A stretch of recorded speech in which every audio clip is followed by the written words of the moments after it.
Monsieur Djamel Boukezata, bonjour. Bonjour Souhila, bonjour à tous les auditeurs et merci pour l'invitation. Alors les candidats au baccalauréat sont en attente des résultats qui sont annoncés pour le 20 juillet probablement. Ils sont en attente eux et leurs parents. Le ministère de l'Enseignement supérieur est mobilisé pour mettre en place tout un dispositif qui permettra les inscriptions à l'université avec bien sûr des changements qui pourraient être apportés. Quels sont ces changements? Est-ce que la moyenne pondérée a été réajustée de telle sorte à améliorer le dispositif existant? Monsieur Djamel Boukezata. Merci Souhila pour cette question pertinente. Donc en prévision de la prise en charge des nouveaux bacheliers session juin 2023 et comme à l'accoutumée, le ministère a élaboré une circulaire d'orientation, c'est la circulaire numéro 1 du 4 juillet 2023 relative à la préinscription et à l'orientation des nouveaux bacheliers au titre de l'année universitaire 2023-2024. Donc il s'agit d'un document très important. C'est un travail d'accoutumée que le secteur mène à la veille de chaque rentrée universitaire. Cette circulaire est préparée en étroite concertation avec les chefs des établissements universitaires via les conférences régionales. Elle fixe généralement les grands principes d'accès à l'enseignement et à la formation supérieure. Donc elle fixe, elle définit plutôt les règles générales applicables en matière de préinscription et d'orientation des titulaires du baccalauréat. Aussi, elle annonce des principes tels que l'accès à l'enseignement supérieur et à la formation et à l'enseignement supérieur se fait via l'obtention du baccalauréat ou d'un titre étranger reconnu équivalent.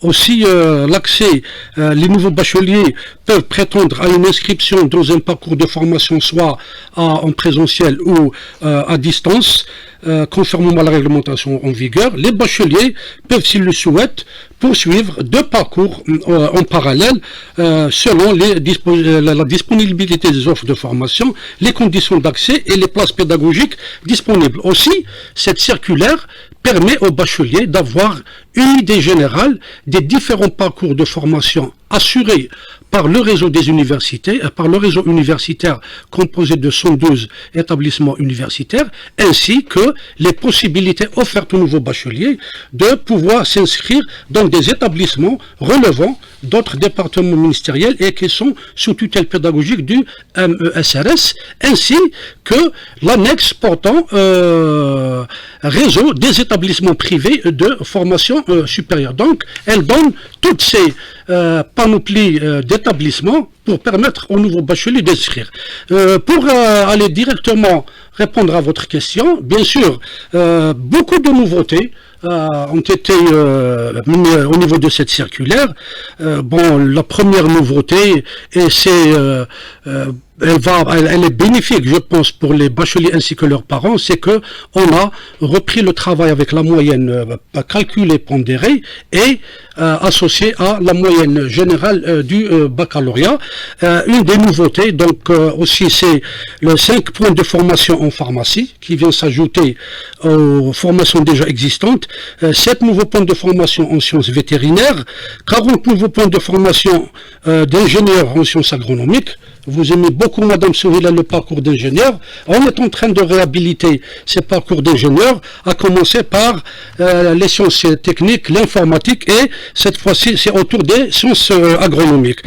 Aussi, les EMS vont élargir leur spectre de formation en intégrant la formation de PEP en langue anglaise, ainsi que la formation en PEP en EPS, éducation physique et sportive. Alors justement, et d'autres nouveautés, je laisserai peut-être le soin à Monsieur le ministre, lors de sa conférence de presse prévue le 15 juillet, d'aller dans les détails. Bien sûr, on ira aussi dans le détail durant cette émission. Vous avez énoncé bien sûr les règles générales avec quelques nouveautés. Nous allons y revenir point par point. Vous parlez un peu de la moyenne pondérée qui a été revisitée. C'est le constat qui a fait qu'aujourd'hui, vous ayez revu cette moyenne pondérée en associant bien sûr la moyenne générale, parce qu'on avait pris en considération pendant pratiquement 3 années maintenant la moyenne pondérée comme étant la moyenne qui permettait d'accéder à certaines filières. Monsieur non, on n'a pas revisité la moyenne pondérée. Qu'est-ce que vous avez fait? On a gardé cette moyenne pondérée. Vous avez revu avec un autre dispositif en parallèle, la moyenne générale. Exactement, lui ajoutons un autre dispositif qui est la moyenne générale. Cette moyenne pondérée calculée est appliquée au niveau de 8 domaines de formation. Et 6 domaines de formation se contentent, l'accès à ces domaines se fera via la moyenne générale du bac. Donc les 8 domaines, c'est le domaine ST, sciences et technologies, le domaine sciences de la matière, le domaine mathématiques et informatique, le domaine sciences de la nature et de la vie, les sciences médicales, les sciences vétérinaires et le domaine lettres et langues étrangères. Les autres domaines seront gérés uniquement par la moyenne générale du baccalauréat. Mais pourquoi cette distinction entre les deux? Entre celle où on prend en considération la moyenne pondérée avec la moyenne générale et les autres qui sont calculées sur la base à la base exclusivement de la moyenne générale. Pourquoi cette différence entre les deux, monsieur? Les 8 domaines dont la moyenne pondérée est applicable, c'est des domaines qui nécessitent un background en matière de mathématiques, par exemple. Il est impossible à quelqu'un de s'inscrire dans un domaine MI avec une moyenne, une faible moyenne en mathématiques, d'où la nécessité de recourir à cette moyenne pondérée. Idem pour les sciences médicales. Quelqu'un qui veut faire les sciences médicales, il faut qu'il y ait au moins une bonne moyenne en matière, dans la matière ou dans la matière sciences expérimentales.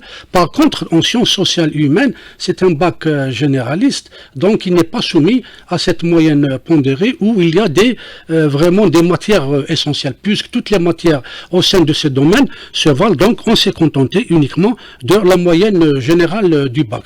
Par contre, il y a une petite spécificité pour la série du baccalauréat technique mathématique, les détenteurs de ce bac ne sont pas soumis à la moyenne pondérée parce que c'est un bac un peu spécifique, ils ont fait un peu de tout, hein, mathématiques, ainsi de suite. Donc pour accéder aux sciences médicales pour cette série de baccalauréat, on se contente de la moyenne générale du baccalauréat obtenue par les détenteurs de cette série de baccalauréat.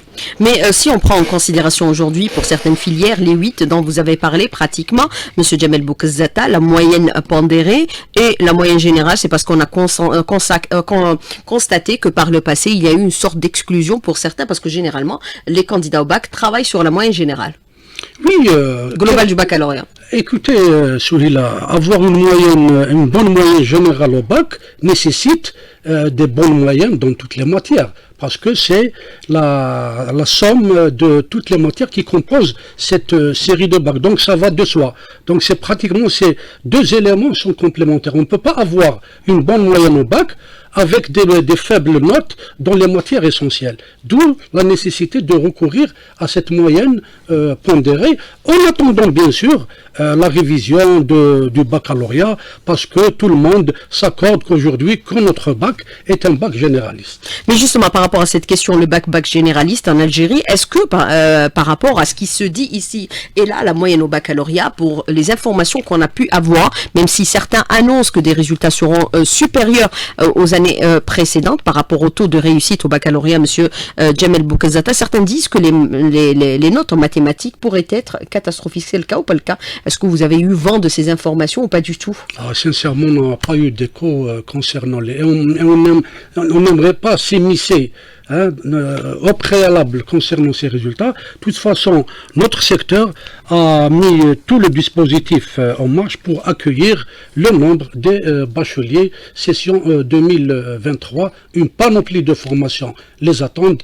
Une série de mesures, notamment les mesures liées à la numérisation, seront consolidées pour permettre une inscription ou bien une préinscription de ce nouveau bachelier dans les meilleures conditions. Mais la matière mathématique reste une matière les plus redoutées par les élèves, même ceux qui arrivent en première année universitaire, monsieur Djamel Boukezzata. Absolument. Les lacunes sont relevées à ce niveau-là. Absolument. Les mathématiques, avec l'effort consenti par l'État, il y a un lycée dédié aux mathématiques. On a continué ce dispositif avec la création d'une école supérieure de mathématiques et toujours les mathématiques doivent doivent être revus, renforcés, et même en matière de didactique, il faut faciliter l'enseignement de cette matière pour la rendre plus attractive chez nos étudiants, parce que nos étudiants ont peur de tout ce qui est abstraction ou abstrait. Alors, à l'ère de la technologie et du digital, l'offre de formation a complètement changé aujourd'hui au niveau de l'université. Monsieur Djamel Boukouzata, est-ce qu'on s'achemine vers l'extinction de certaines formations au profit d'autres formations? Absolument. Dans le cadre de la révision de la carte de formation, notre secteur, dans son processus de modernisation, est en train de mener une réforme profonde pour aller vers des formations utiles, telles que les formations basées sur tout ce qui est programmation, tout ce qui est mathématiques, tout ce qui est technologie de pointe, tout ce qui est nanotechnologie, tout ce qui est système autonome, parce que l'avenir des métiers repose sur ce qu'on appelle aujourd'hui l'intelligence artificielle, et enseigner à nos futurs étudiants les mécanismes de la programmation et les doter aussi des compétences en matière de management, en matière de projets innovants, en matière d'innovation, parce que aujourd'hui la politique de l'État algérien, c'est d'aller vers un étudiant créateur de richesses et non pas un étudiant en quête d'une recherche permanente d'un poste de travail. Et vous avez renforcé la formation dans certaines filières, comme les sciences médicales par exemple,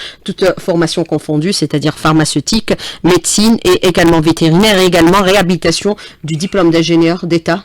Absolument. Ça, c'est important. On a réhabilité le diplôme d'ingénieur d'État, et on a dédié même des formations exclusivement dédiées aux détenteurs du bac TM dans les 4 parcours, à savoir le génie civil, génie électrique, génie mécanique et le génie des procédés.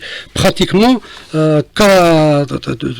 pour les titulaires de bac, 42 nouveaux points de formation pour les parcours dédiés aux titulaires du baccalauréat technique mathématique. Qu'est-ce que vous entendez par 42 points de formation? Vous avez élargi à travers d'autres centres de formation à travers le territoire? L'année dernière par 3 établissements, en l'occurrence Blida 1, Sétif 1 et Lusto. L'année prochaine, ce réseau sera élargi à 42 nouveaux points de formation. 42 établissements qui viennent s'ajouter à travers tout le territoire national. À travers tout le territoire national. Idem pour, bien sûr, les sciences médicales. Bon, les sciences médicales, c'est les fameuses annexes de médecine, c'est des formations délocalisées qui concernent à assurer une formation préclinique de 3 ans, en attendant que ces annexes puissent réunir toutes les conditions pour une formation de qualité qui est la même à celle qui est dispensée dans les facultés de médecine mères, à travers bien sûr un maillage de ces annexes par rapport aux facultés mères. Alors justement, par rapport à la formation de médecine, vous avez ouvert pratiquement 40 points de formation à travers tout le territoire national. Vous parlez de réunir toutes les conditions. Non, 14. 14. Vous parlez de réunir toutes les conditions. Lesquelles les conditions dont vous parlez aujourd'hui, Monsieur Boukouzata? Est-ce que les enseignants ou les formateurs vont suivre cette cadence, aller pour enseigner à l'intérieur du pays? Justement. Alors on va être confronté au même problème que celui du service civil, Monsieur Djamel Boukouzata. Pour garantir cette qualité de formation, donc on a décidé en premier temps de rattacher ces annexes à des universités ou à des facultés de médecine mère. Je vous cite l'exemple d'Alger 1. Alger 1 va accompagner l'annexe de médecine de Tipaza ainsi que l'annexe de médecine de Djelfa. Et ainsi pour les autres facultés telles que la faculté de médecine d'Oran qui sera appelée à accompagner d'autres annexes, Constantine qui va accompagner aussi les nouveaux annexes créés, et pour garantir cette qualité de la formation, parce que les instructions issues du Conseil des ministres a insisté sur effectivement élargir le spectre de choix pour nos étudiants, pour nos bacheliers, et non pas au détriment de la qualité de la formation, et permettre d'aller vers cette vision technologique, parce que aujourd'hui notre but en tant que secteur, c'est d'arriver à une parité entre le grand domaine des sciences et technologies par rapport au domaine des sciences sociales et humaines. Donc toute cette circulaire a procédé à cette mise au point du grand domaine sciences et technologies. Et c'est des aspects que nous aborderons encore une fois dans la deuxième partie de l'invité de la rédaction. 5 minutes seront également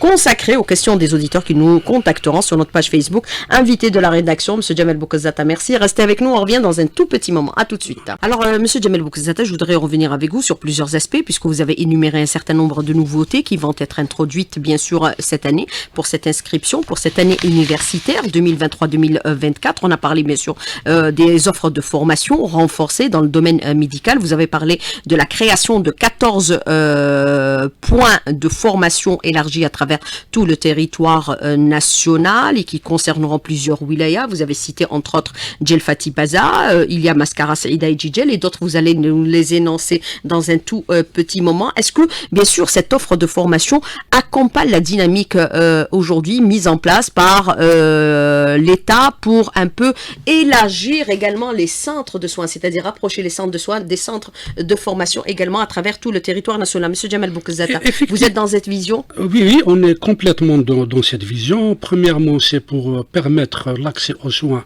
du citoyen et redéployer ces formations pour les rapprocher du citoyen, parce que monsieur le ministre, soucieux de cette nouvelle mission qu'il veut donner à l'université, c'est la mission citoyenne, pour répondre à son environnement le plus proche, régional puis national. Aussi, en matière d'encadrement, donc il veille, est-ce que ces formations doivent être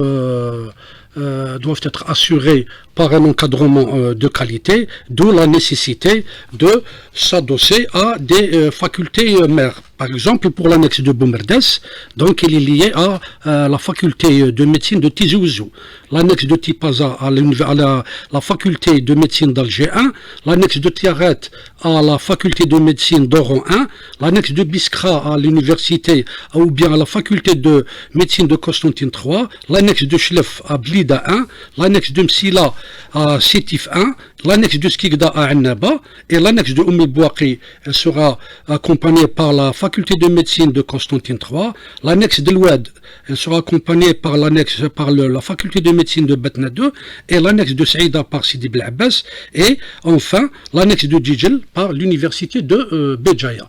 Donc c'est cette nouvelle vision que veut monsieur le ministre donner à cette formation en sciences médicales pour, comme je le disais tout à l'heure, rapprocher les soins du citoyen. Ces facultés ont 3 ans devant eux pour réunir toutes les conditions afin de devenir des facultés de médecine à part entière, notamment en matière de terrains de stage qui sont très importants pour une formation en sciences médicales.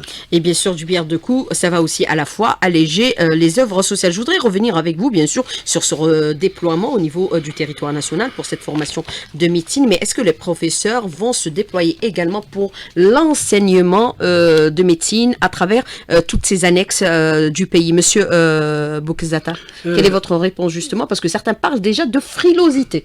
Non, on a le problème du service civil, on ne va pas créer un autre service civil. Comme je le disais tout à l'heure, il s'agit de 3 années de formation en médecine. Ces 3 années, c'est des formations précliniques. Ils n'ont pas besoin d'aller vers les terrains de stage ou vers les hôpitaux. Donc, c'est des formations qui peuvent être assurées même par les enseignants de l'annexe elle-même. Mais l'annexe, plutôt la faculté de médecine mère, elle est là pour accompagner, pour évaluer l'évolution des choses au niveau de ces annexes. Il y aura un renforcement des effectifs? Absolument. Dans ce cadre, le ministère a octroyé pratiquement 1409 postes budgétaires pour les hospitalo-universitaires pour renforcer l'encadrement, notamment envers les facultés récemment créées, celles de Lawat, de Béchar et de Ouergla, et doter aussi ces nouvelles annexes de médecine, puisque c'est une formation délocalisée qui se fera sous la coupe et sous le contrôle et l'accompagnement des facultés de médecine mère que je viens de citer. Et bien sûr, 1409 recrutements qui seront créés, comme vous venez de l'annoncer à l'instant, Monsieur Jamel Boukezata, en plus de ceux qui ont été opérés pour, bien sûr, les détenteurs du doctorat et de magistère. Je voudrais revenir avec vous aussi par rapport à ces nouveautés. Il y aura de nouvelles écoles qui seront également inaugurées avec de nouvelles offres de formation, de nouvelles écoles à Sidi Abdallah et une à Saïda.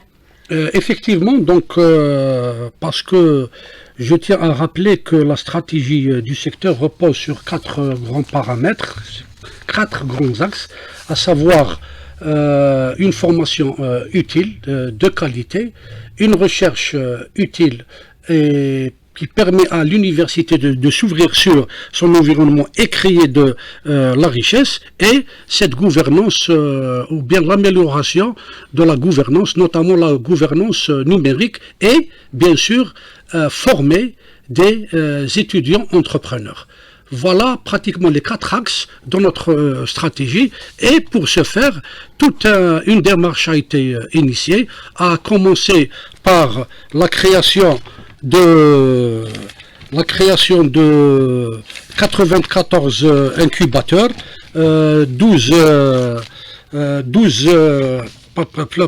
94 centres d'appui et de développement de l'entrepreneuriat, 94 incubateurs, 71 centres d'appui à la technologie et à l'innovation, 17 maisons d'intelligence artificielle et 3 centres de transfert technologique. Donc tout ce dispositif est appelé à se développer afin de permettre à l'université de mener à bien cette nouvelle mission que Monsieur le ministre voulait donner à l'université, c'est la mission d'établissement créatrice d'emplois et créatrice de la richesse, afin de permettre à nos étudiants, à travers leurs idées innovantes, de créer leur propre micro-entreprise. C'est-à-dire vous formez en prenant en considération l'employabilité des étudiants. L'université ne formera plus des chômeurs, comme ce fut le cas par le passé. Monsieur, on est en train de passer vers un nouveau paradigme qui consiste à inculquer l'esprit entrepreneurial à nos étudiants pour qu'ils puissent créer leurs projets innovants ainsi que leur micro-entreprise. Et nous sommes en train de mettre ce dispositif en étroite collaboration, concertation avec le ministère de l'économie de la connaissance, des startups et des micro-entreprises. Et souvent vous êtes ensemble en déplacement. Alors je voudrais revenir avec vous sur un aspect qui est important également, Monsieur Boukezata, par rapport à ces aspects que vous venez d'énoncer ce matin. Est-ce qu'on s'achemine aussi vers l'extinction de certaines filières où ça ne sert plus à former dans ce type de filière? Bien sûr, il est temps, même si les sciences humaines sont importantes. De dire que... les sciences sociales, pardon. Absolument, les sciences sociales sont très importantes. Donc, c'est des indicateurs de développement de la société. Absolument, on ne peut pas les négliger parce que l'aspect humain dans tout processus du développement occupe une place prépondérante. Sauf que il faut maintenant former utile, il faut aller vers la visibilité de ces formations, vers l'attractivité de ces formations pour éviter des formations obsolètes, parce qu'aujourd'hui... Lesquelles, par exemple, on peut avoir une idée, Monsieur Boukezata? Bon, par exemple, je citerai l'exemple de la traduction. C'est vrai, la traduction avec l'avancée des technologies de l'information et de la communication, aujourd'hui, peut-être un robot va remplacer un spécialiste en traduction, même pour... Mais le robot est conçu par l'humain. Absolument, il est conçu par l'humain, mais il est d'un apport considérable en matière d'investissement et en matière de rationalisation des dépenses. Bon, il y a des formations bien sûr qui ne sont pas attractives, telles que par exemple le vétérinaire. C'est pas des formations attractives, mais on a décidé d'ouvrir ces points de formation pour répondre à des besoins de la société, surtout... Mais maintenant, on a découvert qu'avec la pandémie du Covid-19, la contamination peut se faire par les animaux, donc c'est important. Donc la santé humaine, la santé animale occupe une place prépondérante au sein de notre secteur, et aujourd'hui, les équipes de formation sont tenues de revoir de fond en comble les offres de formation pour les rendre plus attractives, pour les rendre plus visibles par rapport à nos étudiants qui cherchent aujourd'hui tout ce qui est technologie de l'information et de la communication parce qu'ils excellent dans ce domaine. Alors, au lendemain, bien sûr, des résultats, les inscriptions vont commencer via la plateforme numérique que vous avez mise en place, qui est aujourd'hui une des premières plateformes qui a été mise en place en Algérie en termes de numérisation pour les inscriptions. Est-ce que vous allez l'améliorer, la réajuster de telle sorte à ce qu'il y ait plus d'efficience? Parce que parfois, les candidats sont perdus par rapport aux offres qui leur sont soumises et qui ne répondent pas souvent à leur profil. Écoutez, je pense que le nouveau bachelier est appelé à lire attentivement tout le dispositif qui est mis en place. Aussi. Ils sont jeunes, d'où la nécessité d'aller vers ces portes ouvertes sur l'université. Vous allez les organiser à partir de quelle date? On va les organiser à partir du 15 au 18 juillet. Donc, c'est dans ces espaces que l'étudiant... Au niveau de toutes les universités? Absolument, au niveau de toutes de tout le réseau de l'enseignement supérieur. Aussi, nous avons mis en place, et pour la première fois, je pense qu'on est le seul secteur, un chatbot basé sur un logiciel de l'intelligence artificielle qui génère des questions et des réponses. Donc on a essayé de réfléchir à toutes les questions susceptibles d'être posées par le nouveau bachelier afin qu'on lui répond à tous ses soucis. Donc cette préinscription se scinde dans 4 grandes périodes. Donc du 19 au 1er août, c'est les préinscriptions en ligne du 19 au 22. Ensuite, la confirmation des préinscriptions en ligne du 23 au 24 et le traitement des vœux du 25 juillet au 1er août et la proclamation des résultats, ça sera le 1er août 2023 au soir. Une deuxième période, c'est les inscriptions définitives. On a chamboulé complètement le calendrier des préinscriptions pour permettre aux nouveaux bacheliers de s'inscrire définitivement en ligne sur la plateforme Progress du 5 au 10 août. Du 5 au 10 août, ouverture de la plateforme de paiement de frais d'inscription parce que toute la procédure de préinscription et d'inscription définitive se fera exclusivement en ligne. Même le paiement électronique via la carte Dahabia. Vous l'avez fait déjà l'année dernière? Non, on a accentué, on a consolidé ce processus et l'étudiant va recevoir sa carte d'étudiant ainsi que sa carte multiservice des œuvres universitaires sur son portable. Alors, les périodes de recours, vous les avez aussi ouvertes aujourd'hui dans le cas où il y a insatisfaction de l'offre de formation pour les étudiants ou les nouveaux bacheliers. Depuis des années, Madame Souhila, le terme recours est banni dans notre glossaire. Parce que, à l'issue de la première étape, on donne une deuxième possibilité, aux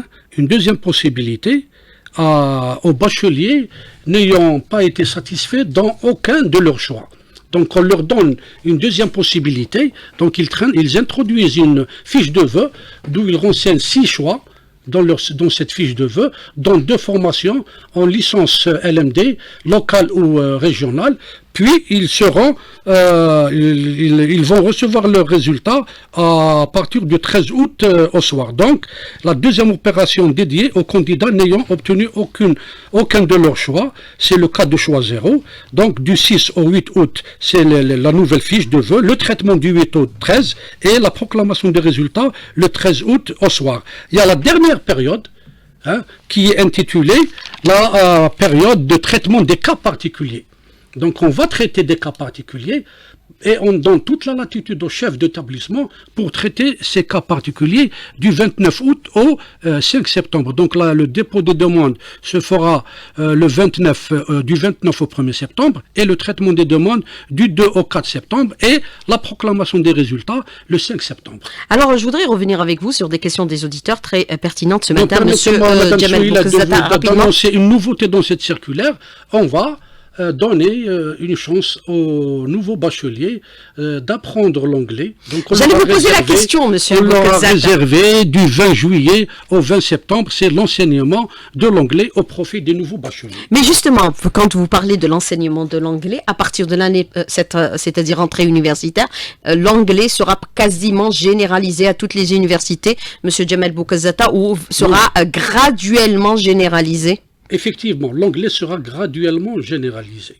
Il sera enseigné dès cette année. Il sera enseigné et renforcé dans quelques parcours et dans des matières où l'enseignant est capable de mener à bien cet enseignement via cette langue anglaise. Mais dans certaines matières, il est déjà existant. Bien Par sûr, exemple, bien sûr, dans les matières techniques et technologiques, il y a monsieur les Djemal matières Boukezeta. transversales qui sont beaucoup déjà L'intelligence enseignées. artificielle, l'enseignement se fait en anglais. Les mathématiques, la faculté de génie électrique de Les télécommunications. les télécommunications, l'anglais commence à prendre sa place graduellement au sein de notre système. Alors vous allez d'enseignement l'introduire cette supérieur. année graduellement pour le généraliser d'ici 2025 ou 2024, 2025, Écoutez, Madame monsieur Souhila, Boukezeta, est-ce que si vous pouvez on nous se donner réfère- plus d'indications parce que je sais que vous laissez quelques détails Si au on se ministre qui va réfère- animer une conférence de presse le Si 15. on se réfère à l'introduction de l'anglais par le ministère de l'Éducation nationale, Vous allez suivre la même cadence. dans 10 ans, on aura affaire à des étudiants ou à des bacheliers anglophones.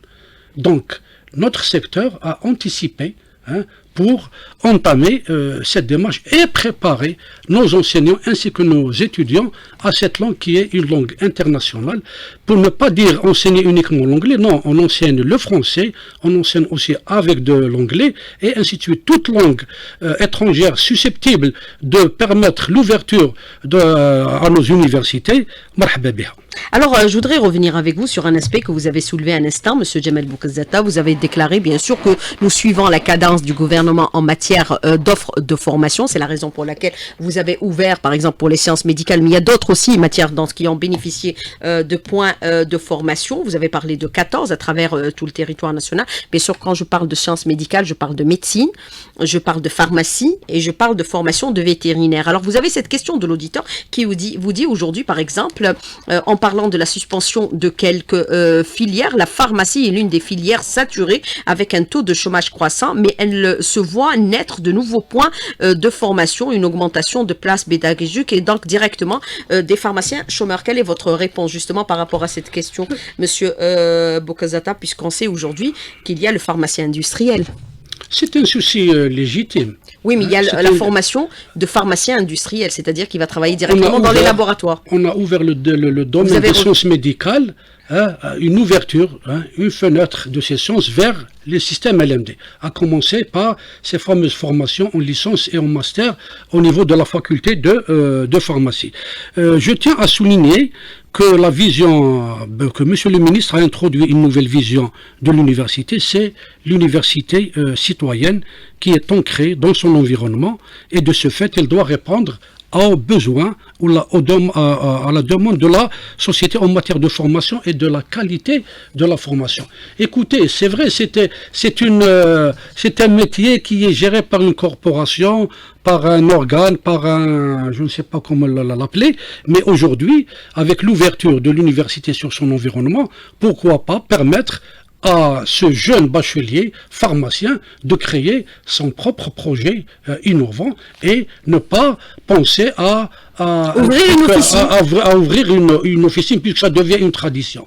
Donc il y a une nouvelle vision de cette université. Il y a le pharmacien industriel par rapport, bien sûr, l'industrie pharmaceutique. Et la pharmacie hospitalière et le génie des procédés pharmaceutiques. Donc la pharmacie est en train de s'ouvrir à d'autres métiers, d'où la nécessité de former, bien sûr, non pas au détriment, comme je le disais toujours, au détriment de la qualité au niveau de ces formations. Justement, la qualité de l'enseignement, c'est une de vos priorités, monsieur Boukezeta, au niveau de votre département ministériel, l'améliorer constamment. La norme, même le président de la République insiste beaucoup sur la qualité de l'enseignement. Pour être visible, c'est les générations madame, du futur. pour améliorer la visibilité, améliorer la visibilité. On veut avoir de la croissance et de la richesse. Il faut avoir une formation de qualité, une formation qui répond aux normes, des formations accréditées par des agences internationales d'assurance qualité. Les enseignants subissent des formations continues pour un peu améliorer leur système d'enseignement. Absolument, avec la cadence de l'évolution scientifique, avec la cadence et l'émergence des nouveaux métiers, l'extinction des nouveaux métiers, tout enseignant doit améliorer, doit adapter, doit actualiser son savoir parce que c'est une cadence imposée par cette rapidité des connaissances, cette innovation vraiment une innovation sur tous les plans. L'enseignant-chercheur doit adapter son savoir continuellement pour rester aux normes internationales des savoirs de par le monde. Alors bien sûr, il y a eu des annexes de formation dans plusieurs filières. Vous avez parlé bien sûr de la filière également technologique et également d'ingénieur d'État, Monsieur Djamel Boukazzata. Mais cette question de l'auditeur qui vous dit, est-ce que suite à la création de 14 annexes de médecine, la moyenne de l'admission va baisser et le nombre des élèves va augmenter puisqu'on on ouvre des offres de formation à travers les 14 wilayas. Monsieur Écoutez, il faut faire la différence entre deux moyennes ou bien deux notes. La circulaire précise que la participation au classement en sciences médicales se fera par une moyenne calculée pondérée ou la moyenne générale du bac qui doit être supérieure ou égale à 15. Ensuite, c'est l'offre et la demande qui va induire une moyenne pondérée calculée minimale. Et cette moyenne pondérée minimale qui est le seuil d'accès aux différentes sciences médicales, en l'occurrence la médecine, la pharmacie et la médecine dentaire. Alors pourquoi la moyenne d'accès aux écoles nationales supérieures est supérieure aux instituts qui dispensent la même formation alors qu'au final le diplôme est le même? C'est le cas de l'école nationale supérieure vétérinaire dont la note au baccalauréat pour y accéder est de 13,5 alors que pour les instituts vétérinaires de Blida, Constantine, Tiaret et Betna, elle est de 11. Monsieur Boukazzata, c'est le cas ou pas le cas? Bien sûr, parce qu'une école est caractérisée par des effectifs très réduits. Oui, mais in fine, le diplôme est le même. Là, non, que ce soit à Blida, que ce soit à Alger, que ce soit à Constantine, ou que ce soit à Djeddah. Certes, mais ce n'est pas les mêmes conditions de formation. Parce qu'une école, les conditions d'accès à une école diffèrent totalement des moyens d'accès pour une université ou un institut, un démembrement d'une université. Mais est-ce que vous adaptez aussi au niveau local? Bien sûr, on s'adapte au niveau local, parce qu'il y a beaucoup de demandes. Et la population demande d'accéder à cette filière. Alors, autre question de l'auditeur qui vous dit aujourd'hui, Monsieur Djamel Boukazzata, par rapport, bien sûr, à l'intelligence artificielle, comment on est en train de nous adapter aujourd'hui pour ne pas être pris au dépourvu, pour être, bien sûr, à la pointe de la technologie, puisque nous avons vu qu'avec la technologie aujourd'hui, le monde il est en train de totalement changer. Absolument. Demain, je pourrais avoir en face de moi M. Djamel Boukazzata, comme vous pouvez avoir Absolument. aussi autre animatrice et un robot qui pourrait vous poser des questions également. Ça va bouleverser le monde, d'où la nécessité d'adopter. On ne saura pas faire la différence entre le vrai et le faux. Une ligne de conduite. Donc aujourd'hui, les juristes sont appelés à innover en matière de jurisprudence pour bien sûr préserver, pour garantir cette dimension humaine, parce que c'est une technologie, elle peut avoir des dérives, d'où la nécessité de protéger cette avancée de la technologie, de l'intelligence artificielle, pour essayer de la cadrer et la pratiquer en respectant tout ce qui est éthique et déontologie humaine. Bien sûr, ne sont pas en marge de cette dynamique. On a créé une école d'intelligence artificielle. On a mis l'année universitaire 2022-2023 sous le sceau de l'année de l'intelligence artificielle. Pratiquement 17 maisons d'intelligence artificielle ont été créées. Beaucoup de formations. On a même encouragé nos universités à proposer des offres de formation en intelligence artificielle. Donc c'est une politique que le ministère va consolider d'une année à l'autre. Alors nos compétences, les professeurs, enseignants, chercheurs qui sont à l'étranger, qui souhaiteraient retourner dans notre pays, vous leur facilitez un peu la tâche pour s'impliquer aujourd'hui dans cette dynamique de renouveau au niveau de l'université. Monsieur Djamel Boukazzata, c'est l'instruction aussi du président de la République. Absolument. Tout mettre en œuvre pour leur retour, pour ceux qui souhaitent revenir. Absolument. D'ailleurs, parmi les commissions que M. le ministre a déjà installées, c'est cette fameuse commission qui concerne la visibilité de nos établissements. Et cette visibilité ne peut pas se concrétiser sans l'apport de notre intelligentsia établie à l'étranger, qui est appelée à participer pleinement à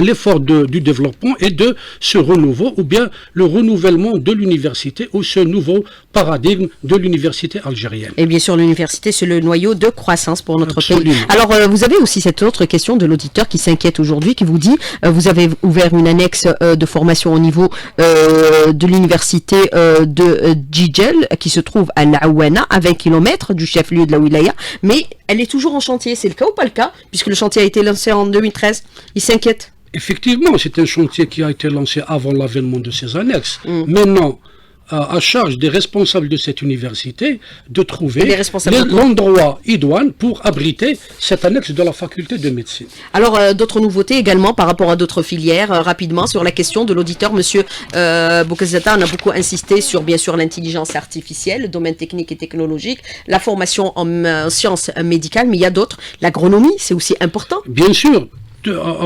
Donc, on a transféré ou bien on a changé les parcours de formation en sciences agronomiques en des parcours d'ingénieurs en agronomie. C'est pour notre sécurité alimentaire. Absolument. Donc on est en train d'accompagner les pouvoirs publics en matière de développement, notamment en hydrogène vert et en dessalement, parce que aujourd'hui la crise ou le stress hydrique se sent vraiment. Il vous préoccupe et nous préoccupe. C'est une préoccupation pour notre pays, d'où la nécessité d'accompagner les pouvoirs publics pour trouver des solutions en matière de ce mix énergétique pour l'hydrogène vert et bien sûr la ressource hydrique. Monsieur Djamel Boukezata, merci d'avoir répondu à nos questions, d'avoir été en direct avec nous ce matin dans le studio. Merci beaucoup, bon courage et à bientôt. Au revoir. Je vous remercie, Madame Souyela. Au revoir, Monsieur Boukezata. Au revoir.